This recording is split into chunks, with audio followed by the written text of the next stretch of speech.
Good evening, everyone.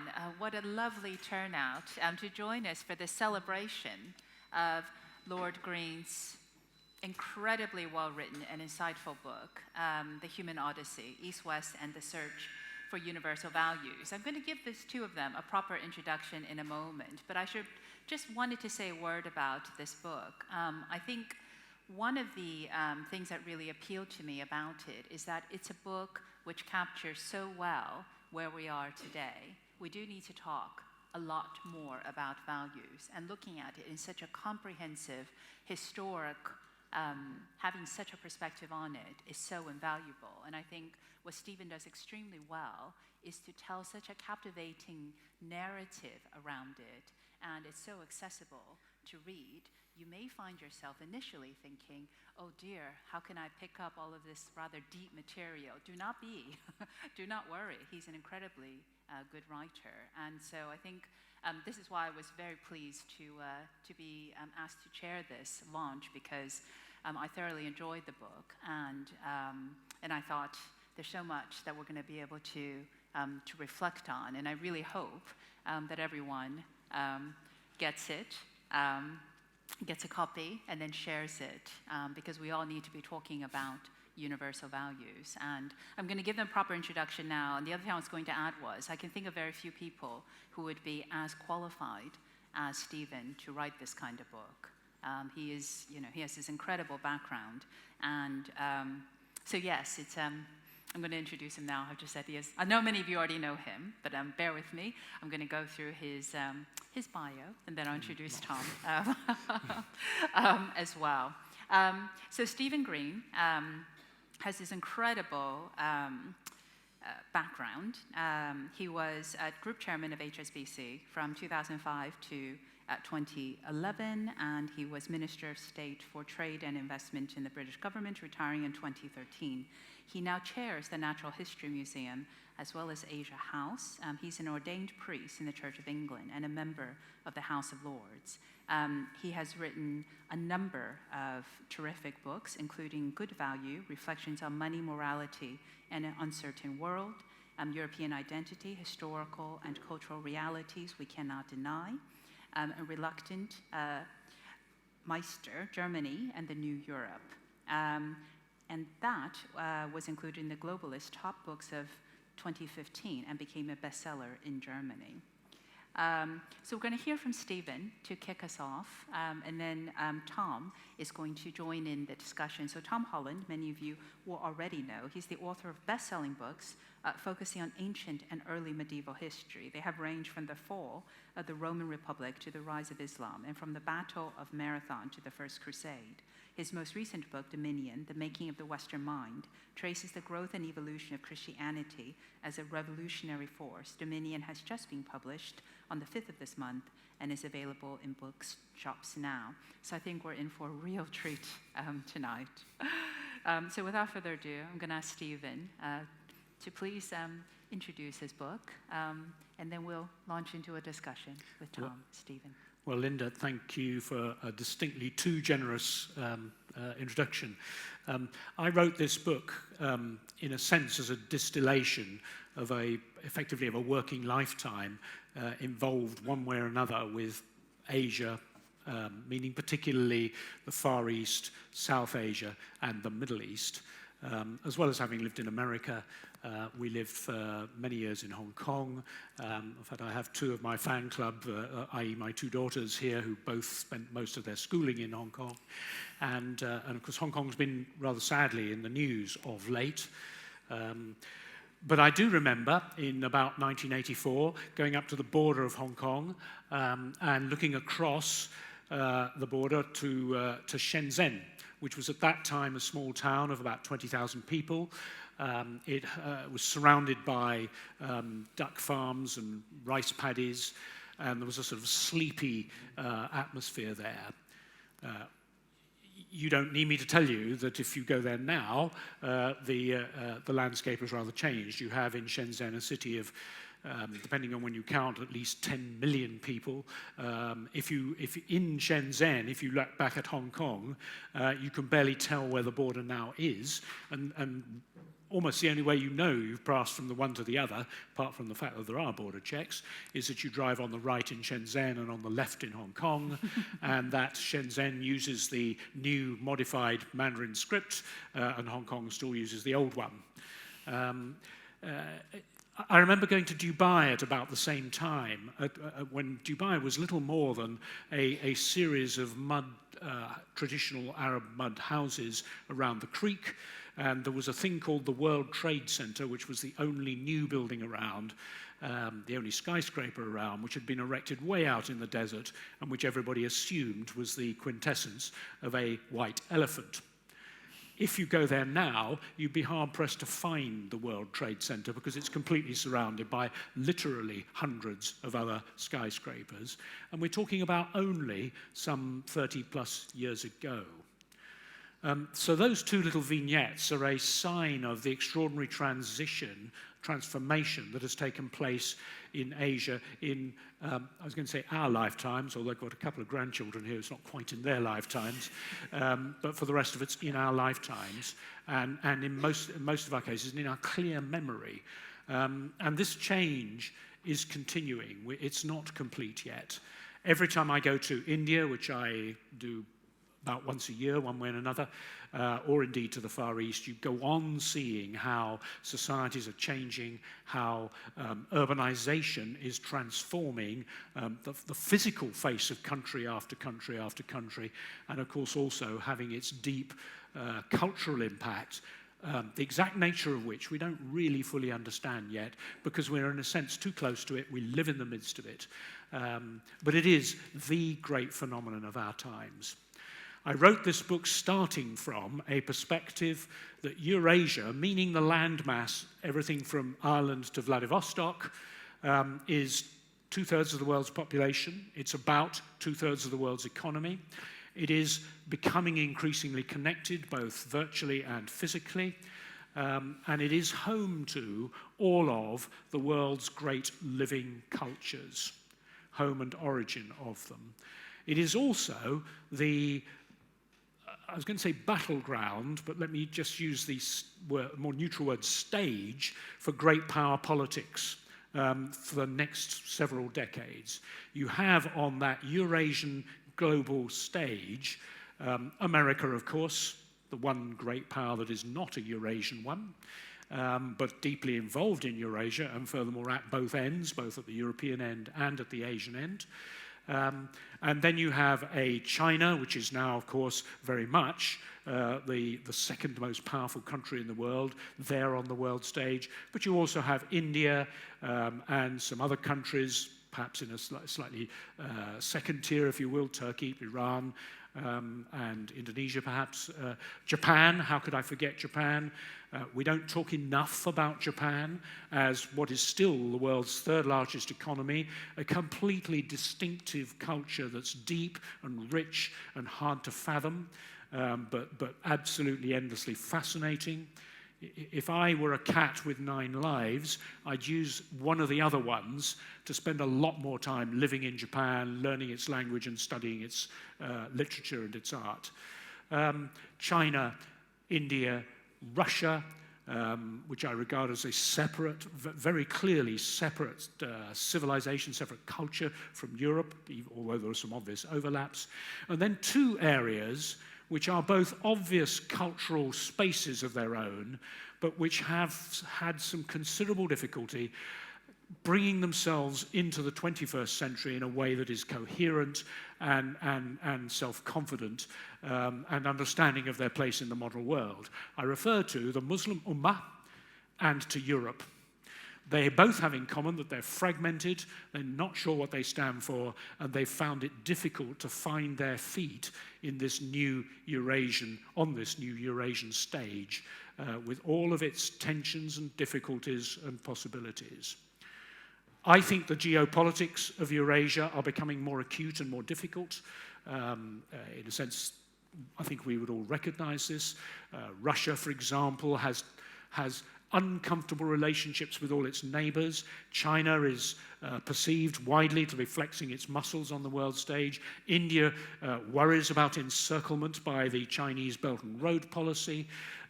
Japan is unsure of its relationship with China, unsure of its place in the modern world, but certainly clear that it has a very strong identity. And then, as I say, you have the Europeans. Brexit is simply one of the little complications of European cohesiveness. I don't want to spend... I'm sorry I mentioned the word. I'm not going to mention it again. And then there is the Muslim Ummah. At one level, at a deep level, a strong sense of belonging to the great Muslim community, and at another sense, deeply divided. There's a Turkish identity, an Iranian identity, a Saudi Arabian identity, an Egyptian identity, and how all of these play out in their rivalries amongst themselves and in their relationships with the rest of the world is going to be one of the great questions of our time. Looking forward, I think perhaps the key geopolitical question is obviously going to be America and China. How do they come to terms with each other? But just below that in importance is the second big question of how China and India deal with each other over the next few decades. And lying behind all of this is a sense that the problem of the commons, the problem of scarce resources becoming more and more under stress from a rapidly growing population is going to preoccupy us all for all of the rest of our lives. So there's plenty of scope for a book. I wanted, however, this is not just a geopolitical book or a topical analysis of present tensions. I wanted to delve below that, looking at those great cultures and talking a little bit about their obvious differences and their historical paths of development which have taken them to different demeanors in the modern world in many ways, but also to discover the underlying commonalities of human experience that you can find in their, particularly in their literary expressions. And I just wanted to end my kind of introductory thoughts. Linda, I'm sorry I've already gone on too long. By reading a poem which I think illustrates what I mean. And there's a fair amount of this sort of thing in this book. Because I am struck by the way in which, when you look at human experience, the experience of joy, of pain, of loss, sense of mortality, those kinds of experiences, what you find time and time again across apparently very different cultures is a certain commonality of expression. I just want to illustrate, I've got a few of them, I want to illustrate this by one or perhaps two if you're certainly one. This is a poem written some 1,200 years ago. It's Chinese, in fact. It's written in the context of a time when girls mattered very little compared with boys, and hence the opening line, which goes as follows. Having a daughter is truly a burden. For without a son, how can one help becoming attached to her? It was scarcely 10 days that she was ill, and we had already nourished her for 3 years. Her old clothes still hang from the rack. What's left of her medicine is still at the head of her bed. I went with the coffin far into the village lanes. I saw the mound of her little grave in the fields. Don't say she's only a mile away. She and I are separated by eternity. Is that not poignant? Isn't it not timeless? It's written by one of China's most famous poets from the Tang Dynasty. He was, in his time, probably the most prolific poet that had existed up to that point in human history. He's not one of the two very great ones, he's the kind of next tier down, but I think that's an example of what I mean. This could be kind of anywhere at any time.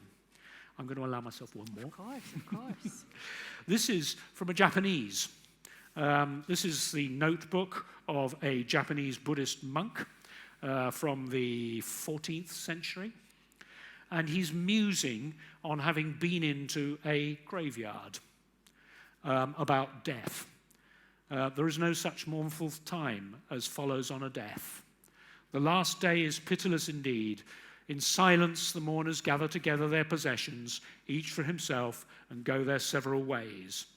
Only when they've returned to their own homes do they begin to feel exceedingly sad.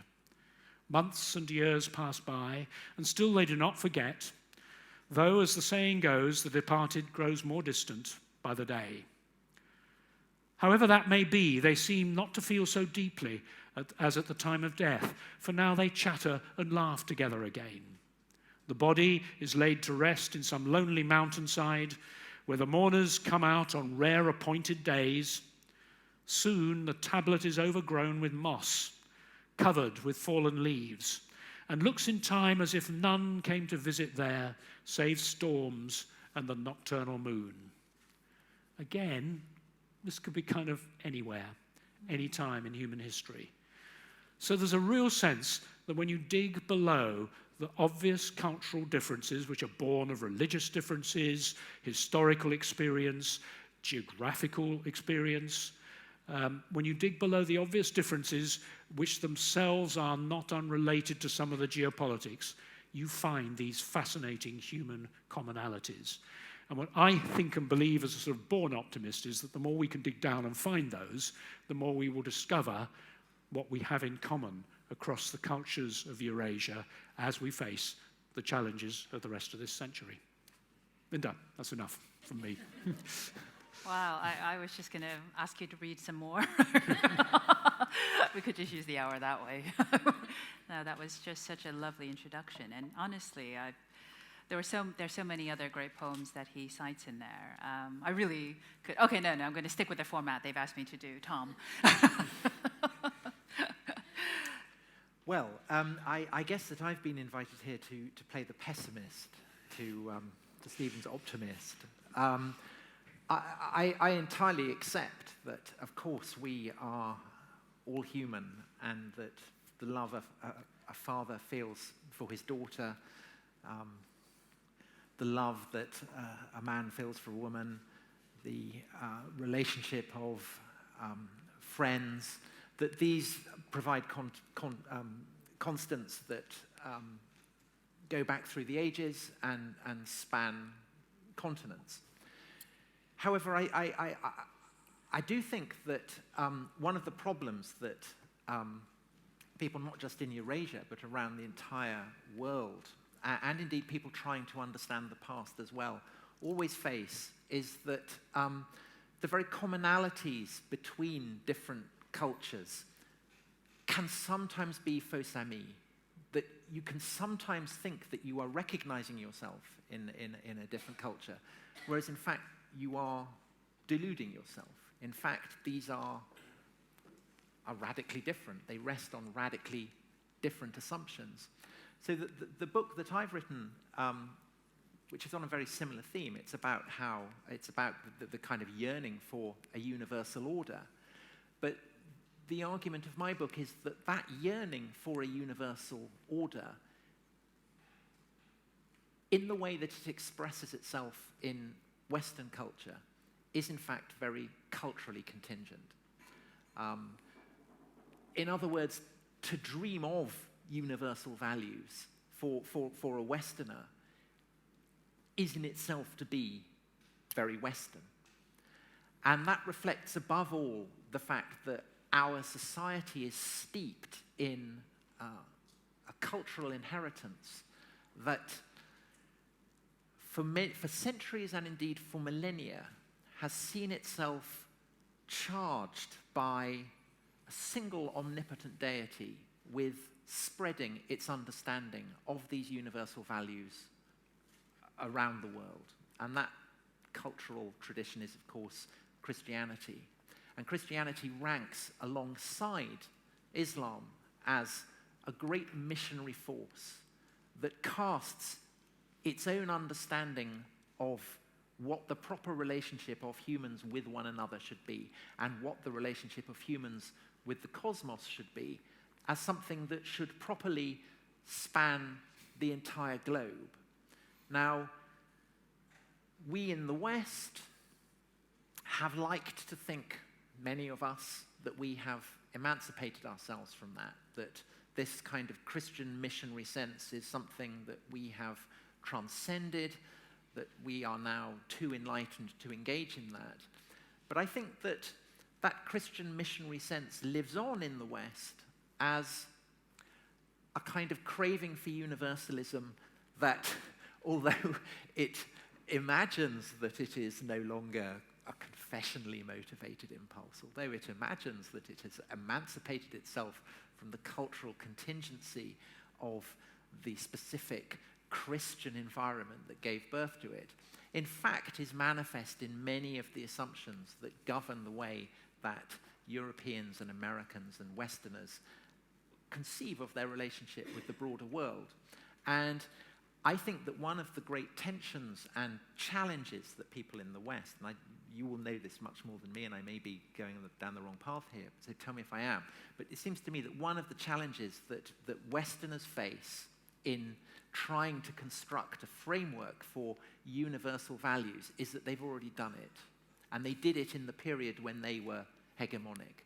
They did it when they essentially set up the United Nations, when they established notions of human rights, when they established frameworks of international law. And it seems to me that all these frameworks for ordering international relations that go back to the heyday of Western power, these are shot through with Western assumptions. And one of the great challenges for Westerners in the 21st century, when they deal with the incredibly ancient and sophisticated and increasingly self-confident civilizations of Asia, and perhaps Japan and China and India above all, is that as the tide of Western influence retreats, so it will become increasingly evident that what Westerners think are universal values are not in fact universal at all,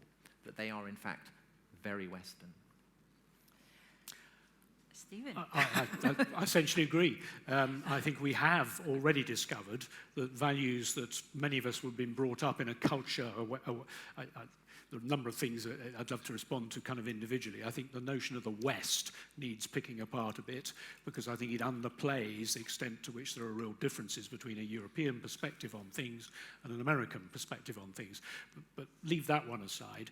What is clearly true is that we, in this country, have a heritage which is formed by that European perspective that did and does claim an understanding of what universal values are, but it's been very clear recently and increasingly assertively, particularly in China, that there's no ready willingness to assume that those values are the ones that they would automatically sign up to.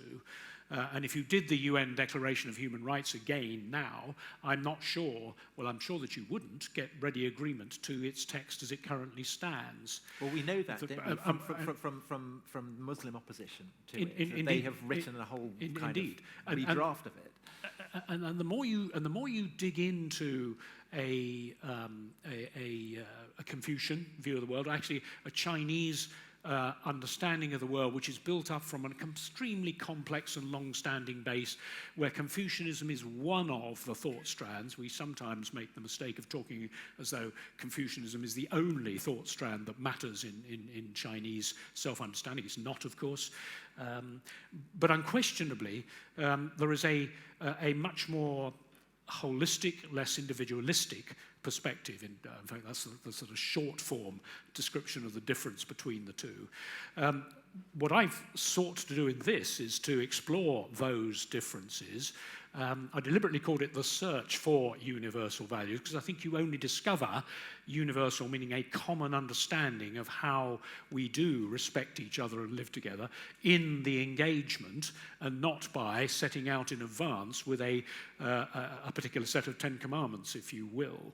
So I think we are at a very fascinating stage in human history where we're going to learn as we journey, and we will only learn if we journey, meaning journey in the sense of being open to each other, which I think is a form of spiritual journey. Only if you're prepared to listen. I end up the book actually with a quote from somebody who I who I admire hugely. He's now a very old man. He's still alive, but he has Parkinson's disease. And this is Hans Küng, who was a great, in fact, Catholic theologian and philosopher of the 1980s, 70s, 80s, 90s. And I remember him once saying, in a lecture in Hong Kong in the 1980s, when we were living there, he once said something that has always stuck with me.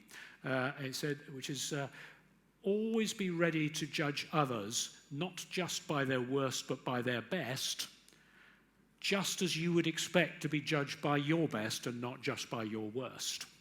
And that seems to me a pretty good formula for going out and engaging and being prepared to learn, which is the all-important theme in all of this. I do believe that as you do that, you will discover some wonderful commonalities of the kind that I sought to kind of articulate in that poem and that notebook from the Japanese monk. And there are others. I could go on, but there are wonderful examples in Indian literature, in Japanese literature, in Islamic literature, in Russian literature, in European literature, of the same sorts of expression coming through, often widely separated in context and widely separated in time, and yet addressing those same human points, because at the end of the day, for all of the cultural differences, what is it? It is in fact human beings at work. Homo sapiens at their best, all those marvelous things, and at their worst, capable of deep evil. So it's a journey of discovery, it's a journey of learning, and it's on that, so long as we keep on going with the journey, then I have my optimism. If we pull up the drawbridges, if we go local, if we abandon globalization, if we do that in any form, including the apparently mundane commercial trade war, which seeks to keep the other out, then we are not only losing economically, a thought that would be close to your heart, Linda, but I believe we also lose culturally and spiritually as well. This is why things like trade openness are so important. Their importance goes well beyond the economics. I mean, Tom, just your comments on that. So what you've described as the framework, the UN Declaration of Human Rights, if you take it to, for instance, the UN Sustainable Development Goals or the Millennium Development Goals, certainly all the countries had signed up to that, but in a very different form than what you find in the Declaration of Human Rights. So, and finding commonality in economic grounds, funnily enough, was actually easier in some respects, but perhaps not in the future, which is the point about the geopolitics. But I just want to get your comment on what Stephen has just said about if you move away from sort of that level of political or economic or development, and you move into the sort of the more human commonalities that he's describing. Do you still think that's culturally contingent, or is the search for commonality there possible? I mean, the famous comment is that poetry is what is lost in the translation. But the translations are still pretty good, and I don't speak Chinese, but I am deeply Nor do I, to be clear. Deeply, I listen to that poem, and I'm incredibly touched as a father of a daughter whose parents' evening it is today. so yes, it can be difficult to be the father of a daughter. It speaks to me deeply. But equally, do you want to share more? I think it's a wonderful experience being a father of a daughter. Of course it is. Of course it is. And so these are the commonalities, of course, that enable us when we read literatures from a far distant age, in languages that we don't understand, to be moved. I guess the question is, though, are we being moved in the same way? Or are there kind of... I've always thought, when I was young and I read the love poetry of Catullus, the great Roman poet, and it was the description of a young man madly in love with a woman, and I read this when I was 16. And I was in love for the first time, and I felt, God, this is amazing, 2,000 years, and here's this guy speaking exactly how I feel. But I was totally deluding myself, because Roman sexual relations are incredibly odd when you start looking at them. And to be honest, I'm quite glad that I wasn't, Okay, this is a PG audience. Yes, Come. yes. So I suppose what I'm saying is that on one level, the way in which we all seem to be the same does establish a common language. And it might be a kind of cultural equivalent of businessman's English. The kind of, the international business English that actually American and British people find quite difficult to speak. So international businessmen from Finland and from the Philippines may find it easier to understand each other's English than they do an American's English, because an American's English is idiomatic and freighted with all kinds of cultural resonances that a Finn or someone from the Philippines wouldn't necessarily get.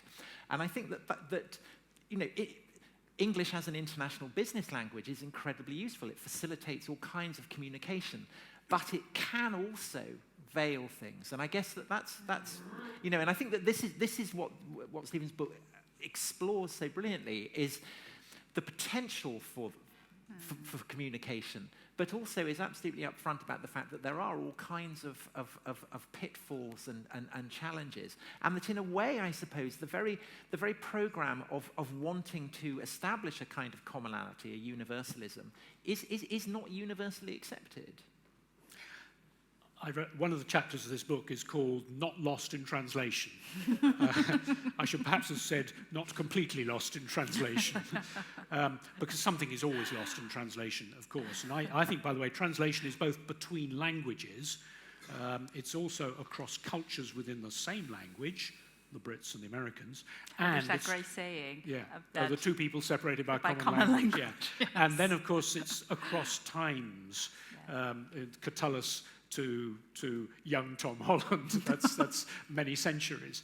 So there are these translation challenges, and it will always be imperfect.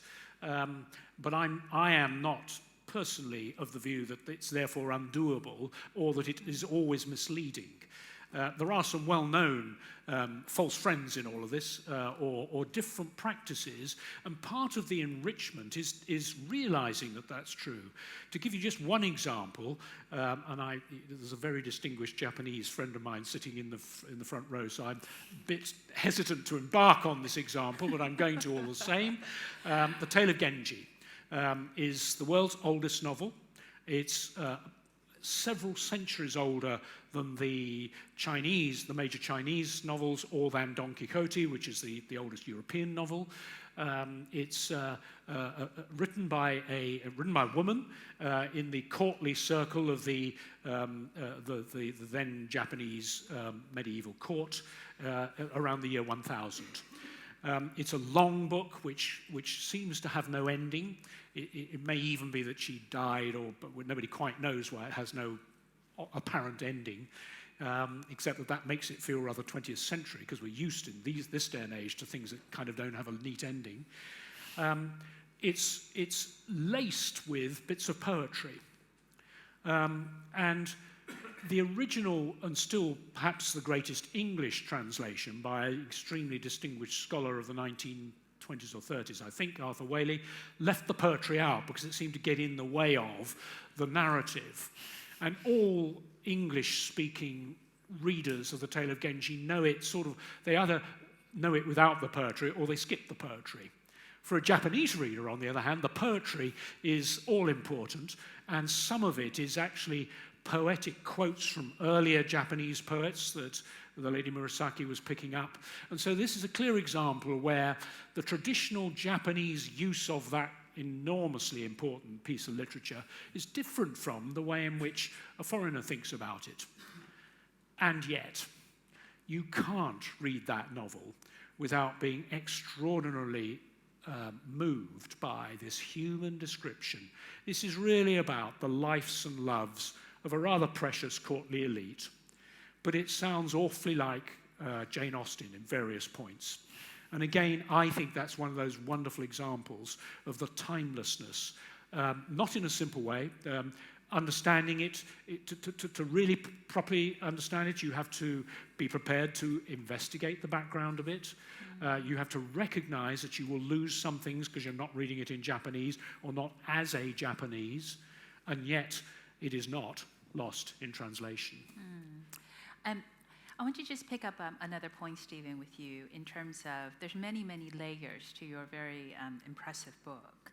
And one of the things that you'd highlighted is, of course, in the contemporary context, some of the rivalries, the US, China, India, and China, you look at it through the prism of the culture, the history, the religion, the individualist view coming from, for instance, more of a United States, perhaps, perspective, and, of course, the very different starting point for a number of Asian countries. Yeah. I just wonder if you could elaborate on that and maybe help us find a solution to the trade war.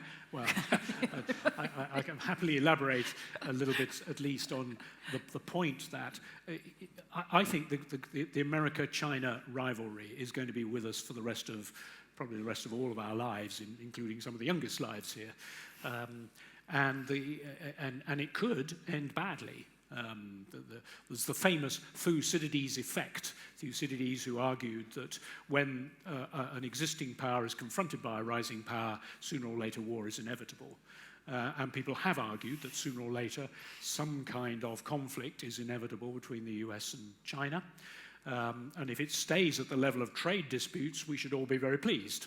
I think that may be an unnecessarily disappointing view of the way this may pan out, but it does depend. And the present American leadership is not encouraging on this, shall we say. Lying below the level of those surface tensions is a deeper series of currents that interest me. I do think it's the case that America has, to its core, a strongly individualistic sense of its identity. We all understand enough of how that was born of the Pilgrim Fathers, born of John Locke, if you want to go back to the philosophical origins of it. And still to this day, there's a strong sense of the individual should not be restrained from doing what they reasonably can to achieve their full potential, and the job of government to keep the peace and law and order and get out of the way to a large extent. That's obviously a caricature, and it's a much more sophisticated, and by the way, contested even clearly within America itself. Never assume that any country has got a completely homogeneous or unanimous sense of its identity. On the other side, you have a China which is born of a long-standing tradition which has got Confucius in it and got the Han-Fei legalism. Many Westerners understand that perhaps less clearly than the Confucianism bit, and they both matter, and both have a tendency to emphasize the communality rather than the individual, and the individual's place in an order which is at least social and political and may even be cosmic, depending on which particular philosophers you're looking at. This is a very deeply rooted Chinese tendency. It was then exaggerated in a sense and that goes back into the pre-Christian era. Confucius is a rough contemporary of Socrates. So this goes a long way back. And then Buddhism arrived in China at around the turn of the millennium, a little later, and in a sense gave even further impetus to that sense that there's a commonality and a whole. The Buddhist impact is a very subtle and complex one to talk about, so I don't want to get dragged into that too much.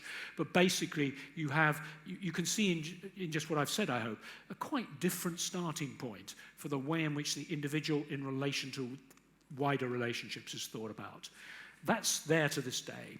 And if you look carefully at some of the things that Xi Jinping has said in formal contexts, addresses to the United Nations, to the World Economic Forum and such like, you can see the language of a common sense of common purpose, a sense of commonality coming through, which is quite different from the natural default language in an American context.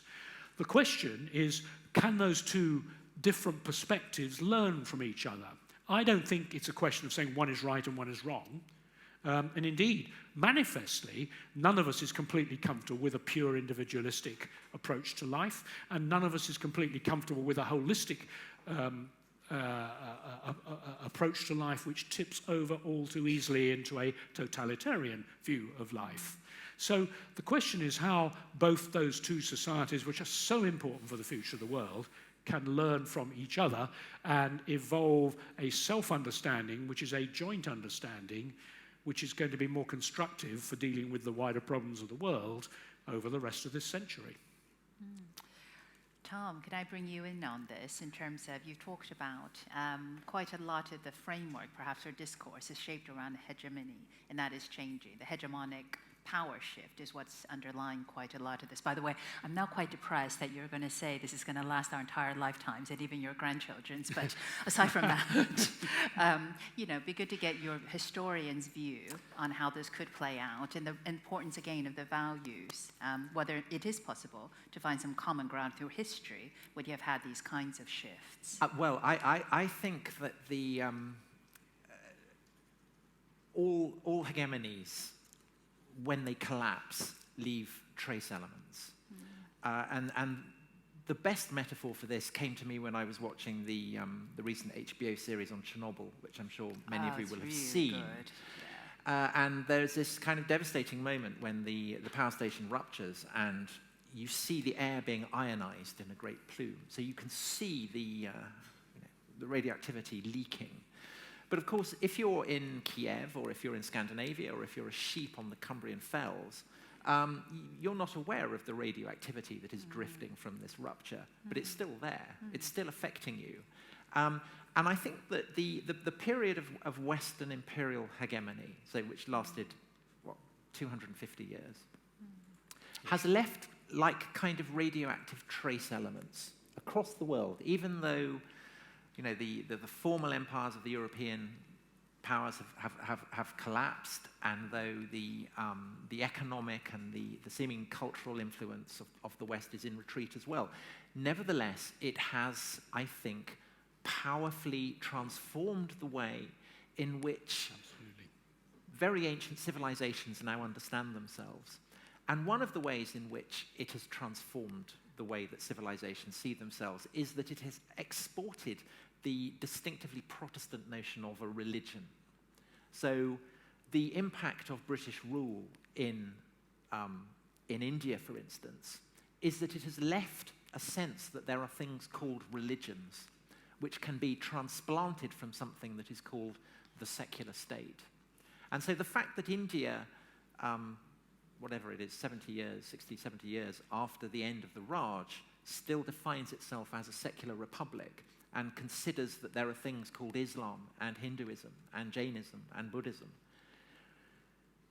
This would have meant nothing to Indians before the coming of the British with their understanding of the secular and religion. But it lingers there. And I think that part of what is now happening in India with Modi is it may not be an entirely conscious recognition of this, but the kickback against the kind of ideals of secularism that, for instance, Nehru and the founding fathers of the Indian Republic and Indian independence left India is in part a kickback against a distinctively Western way of conceptualizing the universal. I think that concepts like world religions are highly Western, and the degree to which people who are not Western accept that categorization is an index of the way in which their societies continue to be influenced by that period of Western hegemony. And the kickback against it is an index of a reaction against it. So it's manifest also very obviously in Turkey with Erdogan, who is very consciously going against Ataturk's desire to enshrine secularism. And I think both Modi and Erdogan are fascinating examples of leaders who are really, they're leading cultural campaigns against the residue of Western power. Stephen, can I get you to comment on that, and specifically on this notion that even the search for universal values is actually quite Western. I think the search for universal values has certainly been a quite Western impetus. I, by the way, think it's not just about religion. After all, one of the most important exports of the Europeans to the likes of China was Marxism. I think that's dressed religion up, as well, though. Of course, the Chinese are quite subtle enough to take over and change that. And there is, and I quote it here, there's a fascinating conversation between Kissinger. This is in 1972 or 3, when they first started the engagement. And there's the transcript, you can see it on the US Department of State's website, you can Google it, of the conversation that went on for about 3 hours between Kissinger and Mao about all kinds of things, about particular geopolitical areas in North Korea and all the obvious things. But they took time out to discuss the impact of Hegel on Marx and the impact of both of those on Mao's thought. And of course, Hegel and Marx are nothing if not a European export. So I think the impact of the Europeans and then a bit later on the Americans on global self-awareness has been profound and is irreversible, actually. Whatever happens to American power, however much the Europeans do or don't fail to cohere on the world stage, this impact is there and is not reversible. I suppose that's like your metaphor of except I think it's more than just traces, actually. Yeah, I mean, Marxism seems to me absolutely another example, you know, and Marxism goes back way beyond Hegel. I mean, its ultimate roots, again, clearly lie in a Christian idea of apocalyptic universalism. Indeed. And the character called Joachim of Fiore in the medieval era, who invented what we would now recognize as Hegelian understandings of the movement of history. But that's to go down too much of a particular track that I love, because I enjoy those kinds of things. I wrote a whole chapter on Marx and right, Hegel's education, so we're all in the same. But I wanted just to respond to one other thing too, or pick up one other thing, and that's Modi and Erdogan, because I think they are deeply interesting, those two, and they're surprisingly parallel. They are both seeking, more or less explicitly, to roll up a secularizing settlement, which was, by the way, not imposed on them by the Westerners, but actually chosen by, in the one case, Jawaharlal Nehru, and in the other case, by Kemal Ataturk. And it is interesting that they're doing that. And here I part slightly, if I'm maybe slightly bold as to part company, that I don't think it was just the Westerners who invented religious concepts. I mean, Hinduism had a self-understanding which is a lot older than the Brits, and he is tapping deliberately into that Hindu self-understanding, just as Erdogan is seeking to pull together a couple of threads. One is, we are the sword-bearers of Sunni Islam. That goes all the way back to the early Ottomans. And in the same breath, or the next breath, by the way, the Ottoman heritage. How he thinks that's going to play in the Middle East is a different question. But in both cases, they're tapping into deeper cultural roots that we might have thought had died, or at least gone subterranean, and they haven't. And that's the genius of those two, was to realize they haven't. And a little bit of sprinkling of appropriate political water, they would suddenly blossom like flowers in the desert. And that's what you're seeing, for better or for worse, in both those countries, arguably in a different way in Iran. But I think, too, that China has been busy discovering some of its ancient roots. Again, to go back to Mao, there was a time when they sought to declare year zero, like the Cambodians did, and a bit like the French Revolution did. Year zero doesn't last very long. People very quickly go back to what was there before and start to pull out from what was there before what is important to their self-understanding now. I mean, I think that one of the fascinating things that we've been talking about with this is the way in which people do need a sense of the local. And there is a sense in which the more globalized the world has become, economically, absolutely, but also with the sense that we, you know, the kind of Star Trek idea that we are all one, the Benetton idea, the sense that we're all vast commonality, so people seem, in the face of that, to reach back for things that are culturally specific. Yep. And India and Turkey are obviously fascinating examples of that. And I hesitate to raise the word. You were the B first to word mention has it. got something so to do with it. the B word, Yeah. I think, is also a part of that. But I mean, but it's also manifest in you know, French farmers doing what French farmers love to do, which is to chuck paving stones at riot police in the streets of Paris. So in a way, I think what's fascinating is that across the world, there's a recognition that we are one, that we are the world, that we share a same culture, that our economies abound in, and also that the planet as our home is under massive strain and stress, and that this can only be a shared human endeavor. But I think that lots of people feel that as a strain. Yes. And there's a, you know, in the English sense, and I say that rather than the British sense, I don't see Brexit as a kind of yearning for the days of the British Empire. I see it as a desire to retreat to the Shire and hunker into a hobbit hole. Yeah. Yeah. Okay, I'm not going to allow the Brexit discussion to go on. There's not enough hours this evening.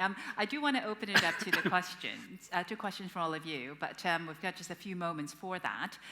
But I just had this a revelation about the difference between Tom the pessimist and Stephen the optimist. I want to be clear. So, I am not a naive optimist.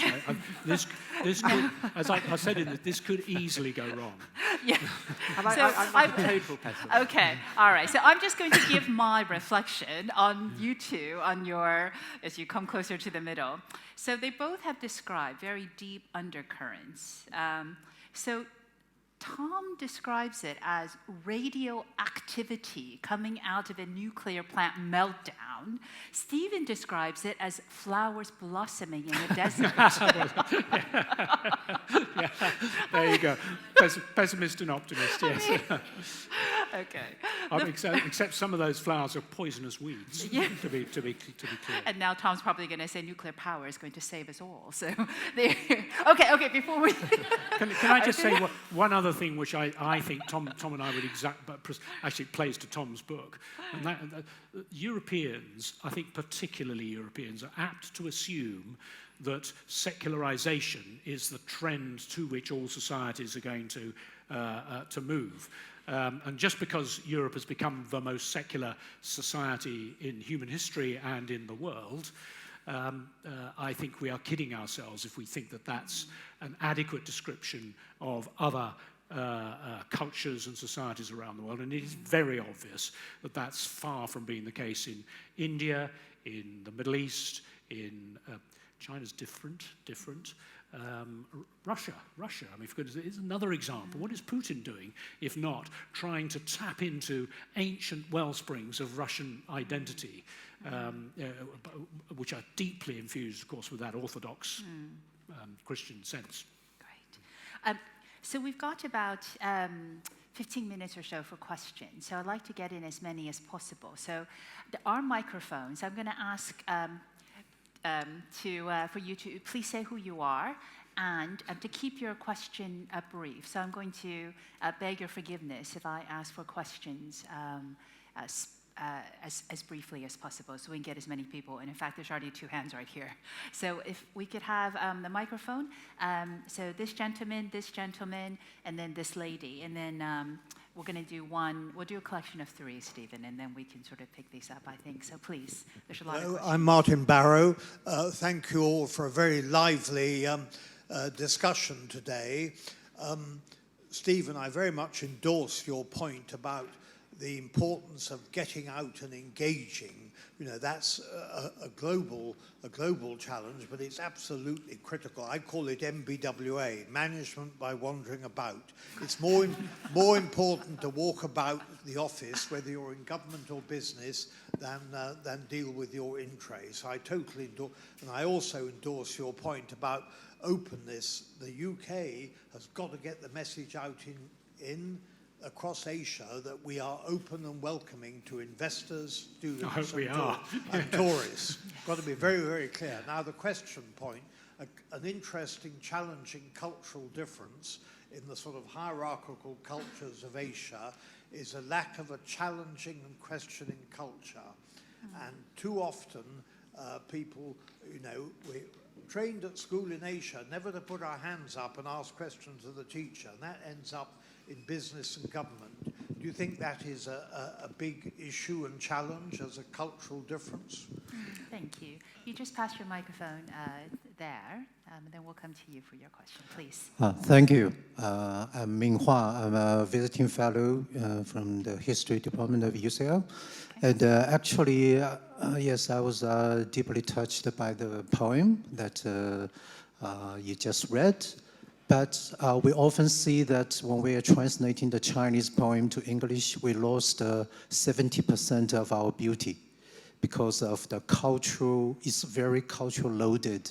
Yes, so that kind of agree with what Tom Holland said, when that actually we have commonalities, but in that surface of commonalities, we are, because of the historic experiences, we are so different. Because after I left China and came here, and I thought that was a relief. I can be rid of the propaganda. But to come here, when I look at the Western media, when reporting about the China, well, that seems to be another kind of stereotype, because before I opened that, I already knew that how they can report on something happened in China, because there's assumption, Western assumption on individuality or liberal rights or something like that. So I was wondering that if we don't like the West or the East, we don't really understand each other, can we really seek this commonality? It is not that this commonality must be based on some universal values, but we really have to bow down to understand each other, right? Okay. Thank you very much. And then if we could have the microphone, please, for the lady at the end, and then I'll do another round. So I had you here, I have you here as well. Hello, I'm Rachael Harris, and I'm a professor of Thai Cultural Studies at SOAS, University of London. And I found the talk this evening really fascinating from both perspectives. I absolutely agree with Tom Holland that I think the sense of a quest for universal values is really driven by Western Christianity. That really resonated for me. But I think also one of the problems that we have from a Western perspective in this really challenging and urgent task we have to create better understanding and dialogue across East and West is that instead of looking for commonalities and feeling reassured by commonality, we actually ought to be celebrating difference. We're never going to erase difference. That drive to the local is going to be more and more entrenched, as you've described. But actually, if we don't have a mindset where we're able to think, that's different, but it's fine, it's interesting, it's fascinating, then we're really doomed. Thank you. Hopefully that was a question. We're not really doomed. Okay, we're going to discuss that point. Stephen, I'll allow you to pick up on this. Well, where to begin? To Martin's question. Martin, by the way, you'll allow me to say Martin's married to a Japanese wife, so he knows whereof he speaks in terms of sort of being out and about and understanding the wider world. Are Asians taught to ask questions, I think was the sort of nub of the question. And to me, I want to respond by saying we shouldn't generalize about Asians. I mean, I think actually the answer is very different in a Chinese kind of context and in an Indian kind of context. And they're very different. So I kind of duck the question. What I think is true historically, whether it continues now or into the future is a different question, but historically there was a period from the 16th through to the 20th centuries in which there was a particularly searching European quest for an understanding of the way the world works in a very technical sense, which coincided with a period of relative quiescence for one reason or another in both China and India and actually in Russia too, and Japan, because it predated the opening up of in the 19th century as far as Japan was concerned. So there was that period when, and I think it was historically quite brief, viewed from a wider perspective, but it was a period when there was this energetic, irresistible curiosity which took the Europeans around the world, made them the leaders of technological progress in so many different ways, including some very unattractive ways. They were the ones who invented the flintlocks and the other kinds of weaponry that brought war to a new and lethal level. But I wouldn't want to generalize from that to, I don't think, to saying, and therefore there's something fundamentally problematic with the way in which Asian societies educate their young, because I'm skeptical about that. Celebrating differences, I kind of want to resonate with both things. I think it's wonderful. I have loved the fact that both my main job when I was a banker and then my government job when I was trade minister took me to all sorts of different countries. Out of the 80-some different countries of Eurasia, I've counted that I've visited at any rate 65 of them, one way or another. And I've always enjoyed the celebration of differences. I find it equally fascinating that you can find surprising commonalities. So to me, it's not, is it the one or the other? I think it's both. And I'm sort of... Tom, do you want to sorry, sorry, Stephen. Yeah. On the loss in translation. I love your comment on the Chinese poem that I read out. A good deal is lost necessarily in the translation, but not, I would suggest, not everything. And I still think that the challenges of translation are always worth it. Goethe said, what does he know of his... What was he? Let's get the quote right. Well, Rudyard Kipling said, what does he know of England who only England knows? And you might put that into, what does he know of English who only English knows? And Goethe, long before him, and a rather more important figure than Kipling, said something similar. You only understand your own language, your own culture, if you see it from the perspective of others. In the interest of time, I'm going to pick up the other 4 questions that I saw the hands of, because we've only got about 5 minutes or so. I'm going to ask you to try to keep the questions brief, and we'll have both Steve and Tom pick up on those questions. And Tom, you may want to pick up on the earlier round as well. I'm just very conscious of time. So if the microphone, wherever it has gone, here we go. There's one there. So we could hand it to this lady, this gentleman, and... Okay. She's my cousin. I was going to say, yeah, she's related to Stephen. She is my cousin. You have to let her ask the question. We're going to pick up these 5 questions. So we'll do. She's also a good friend of Tom. So. Okay, these 3 here, and then we'll do these 2 questions there. Please, if you could please introduce yourself and keep the questions brief, I'd be really grateful. Banker. I've been working in banking for about 13 years and recently started my own business. Yeah. Having had the opportunity to hear what we've talked about today, I'm reflecting on it. I try to project into the future and think about what that might look like based on what we've talked about. I did wonder how you guys managed to read so many fascinating books while doing your corporate career as well. But what I was interested to understand was your thoughts about technology and how, in the modern age with technology, there are a number of, super apps, and particularly in China, where we've seen this kind of app and technology culture take off, and your reflections on that and how you feel, whether that is a universality of culture in some ways, but also there's a lot of localization through technology and personalization. Thank you very much. And if you pass the mic, actually, to the gentleman next to you. And then we'll pass it back. Yeah, thank you. My name's Stephen Wright. I'm a former diplomat. And as such, I'm very interested in the theme of reaching common understanding. But I do very much agree with Tom's analysis that it is a post-Christian tradition that the compulsion that we have comes from our Christian tradition, which is not obviously by definition shared elsewhere. And that was a very successful compulsion in the post-45 settlement, and it's still working, and you see it occasionally on climate change, for example, where a still largely Western-driven thing was achieved to bring the whole world into a common understanding. But it's a diminishing effect, and it's a diminishing power as the hegemony of the West disappears. So my question is China or other parts of Asia able and willing to pick up this effort of trying to find and to create common understanding. Thank you. The gentleman behind you. Thank you very much. Actually, I had many questions. But I came all the way from Sweden because I was fascinated by the book title. My name is PK. I'm a subject of a book. It's connected with yours. Great. And I was searching for universal value. Okay. And the book I'm talking about, I didn't write myself, but it is about me.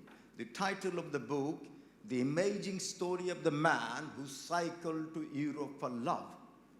I'm very happy to be this brilliant discussion part of it. Thank you. And Tom, I'm very glad that you took about Modi. I met him. Last week I was in China, in Beijing, and before I was in Moscow. So all the questions, I got the answer. I wish such discussions should come to Scandinavia so we can share. Thank you very much. Thank you very much. Thank you. Thank you. And if we have the microphone to the gentleman there, and then it's your cousin. Okay. Stephen, I think I like your point about we need both. Would the you difference. introduce yourself? Sorry, Philip Beddoes.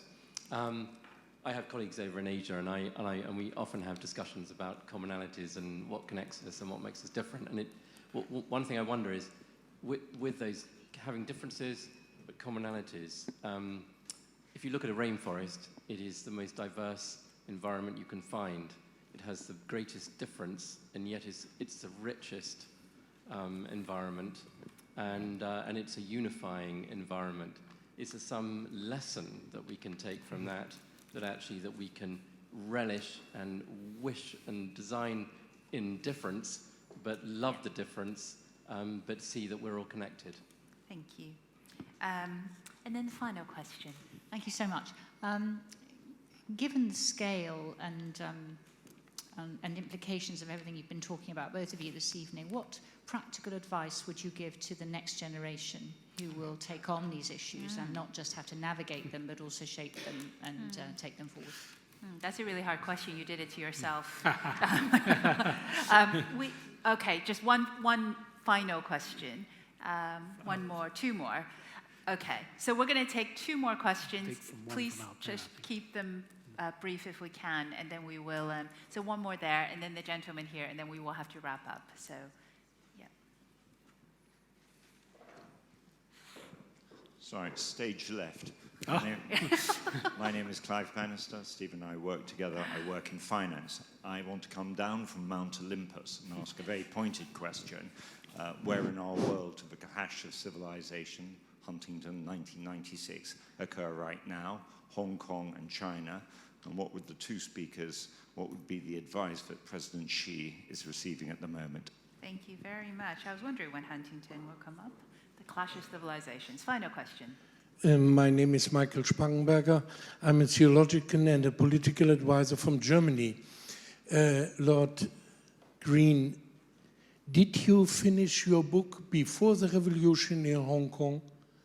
And if it is like this, did you change some opinion after this experience?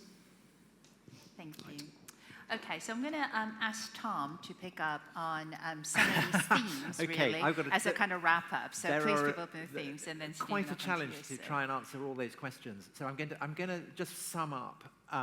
I think that I am probably a representative figure of European culture, in that I have not lived in Hong Kong or China. The furthest east I've been is Calcutta.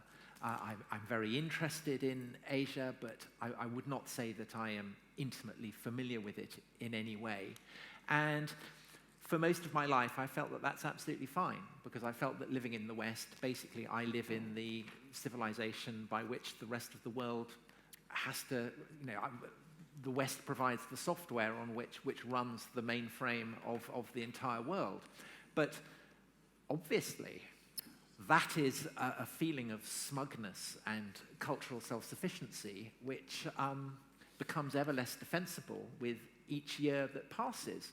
And it's that makes me aware that what I had always thought of as a kind of universalism is indeed very, very culturally contingent. It goes ultimately back to, I think, a single phrase of St. Paul in his letter to the Galatians, where he says that there is no Greek or Jew. He says a bit more, but there is no Greek or Jew in Christ.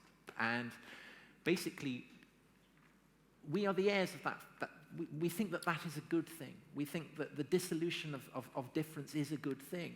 But no Greek or Jew.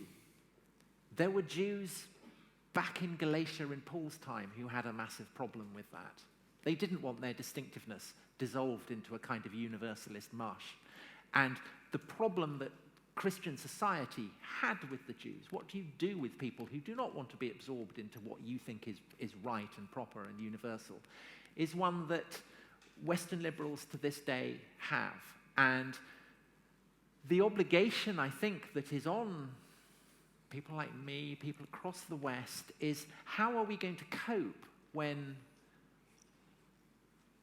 the assumption that our software continues to run things proves to be inadequate? So that's your question about technology. How will we feel when actually software in China is better than software from Silicon Valley? How are we going to feel when the Russians and the Iranians can weaponize the internet more effectively than we can? How are we going to feel when we face a country like China that is going to ignore our protests, say, about the Uyghurs?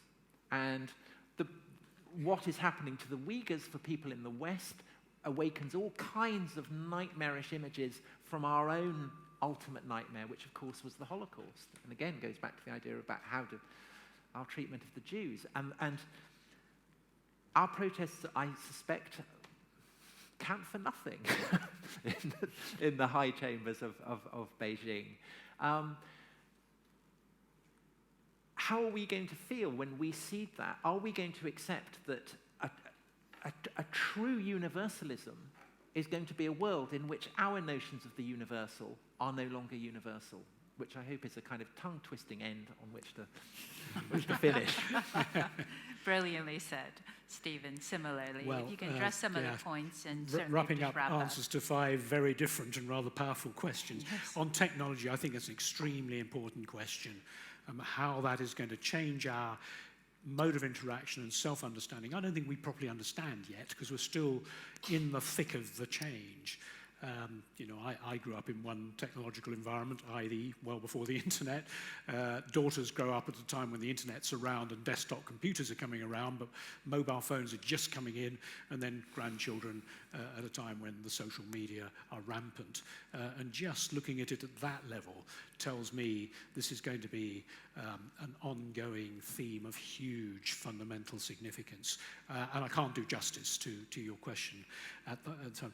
The metaphor of the rainforest, I love it, because it is a metaphor, of course, and a powerful one, particularly when you read stories of the Amazonian rainforest being burnt down. There is the warning for us, both metaphorically and climatically, if you will. If we don't find a way of preserving the rich diversity of human experience, as well as the rich diversity of the biosphere, we are in trouble. The clash of civilizations, Samuel Huntington, somebody alluded to Samuel Huntington's book, I forget who it was. This was a very... oh yes, of course, how could I forget? Clive and I used to work together. The Clash of Civilizations was a hugely popular and influential book by a political scientist it was actually published in about 96. If you read it, I reread it in order to do this book. And in some ways it's obviously dated. It spends a lot of time on the problems of Yugoslavia. But it was roundly criticized at that point in time by the liberal establishment, which didn't want to believe that there were fundamentally different civilizations with different worldviews and where there was a risk of a clash. Well, I think with every year that passes, the sorts of things he talked about, even if his specifics weren't right, are telling and to be honest, if we're not careful, do fill us with a sense of foreboding. Hong Kong, would I have changed the book? I had not finished the book at the time I had largely finished the book at the time when Hong Kong began to appear in the headlines. Nothing that's happened there would lead me to change any single word of the book. I don't want to get into what do I think about Hong Kong. It would take me too long. It's a place I care about because I lived there, and I think it's important to us all. But we don't have time to get into it properly. I want to end on an answer to the question from here: the practical advice. What do we tell the younger people who are going to live with this for longer to do? There was a famous saying in the 19th century when on the east coast of America, a young man comes to an older man to ask for his advice, and the reply famously said, "Go west, young man." I think the answer nowadays is go east, young person. Lovely.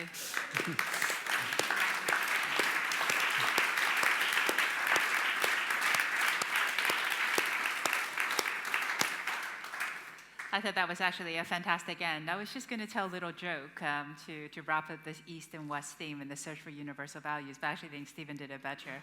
I'll do it anyway. So I'm actually an ABC. I'm an American British Chinese. I'm kind of the East and West he writes about. So when a Chinese person says yes, she means maybe. If she says maybe, she means no. If she says no, she's not Chinese.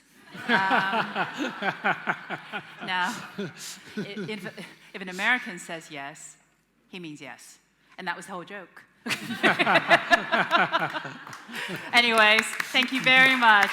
Tom Holland, Stephen Green, amazing evening. Wonderful.